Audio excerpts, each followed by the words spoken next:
आज करते मिक्स भाज्यांचा वापर करून कढी। त्यासाठी ह्या सर्व भाज्या घेतल्या आहेत: भेंडी, शेंग, बीन्स, वांगी, बटाटा। कढईमध्ये 1 चमचा फक्त तेल टाकायचं आणि त्याच्यावरती भेंडी आणि जे वांगे आहेत ते दोन्ही थोडं तेलावरती परतून घ्यायचं। वांगे आणि भेंडी फ्राय करून झालेत ते मी आता वेगळे काढून घेते आणि ह्याच कढईमध्ये थोडंसं अजून तेल टाकायचं।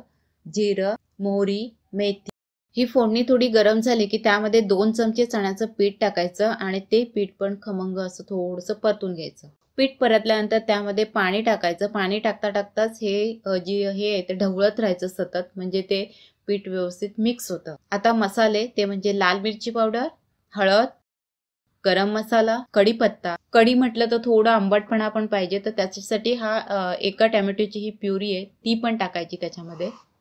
कढीला आता इथे उकळी आली, त्यामध्ये बटाटा, शेंगा, बीन्स आणि चवीनुसार मीठ टाकायचं। त्यानंतर आपण जे फ्राय केलेले वांगी आणि फ्राय केलेले भेंडी आहेत ते टाकायचे। 3-4 कोकम टाकायचे आणि झाकण ठेवून 2 ते 3 मिनिटं शिजू द्यायचे। ही भाज्यांची कढी आपली तयार आहे। खरं सांगायचं तर ही जी कढी आहे ती मी कधीतरी बनवते। कधीतरी म्हणजे एखाद्या वेळी बाहेर जायचं असेल आठवडाभरासाठी किंवा 10 दिवसासाठी, तर भाज्या आपल्या तशाच काही थोड्या भाज्या पडलेले असतात फ्रीजमध्ये, तर त्याचा वापर व्हावा या उद्देशाने मी ही कढी कधीतरी बनवते। कारण की ही कढी मला एवढी आवडत नाही जेवढी मला दही कढी आवडते।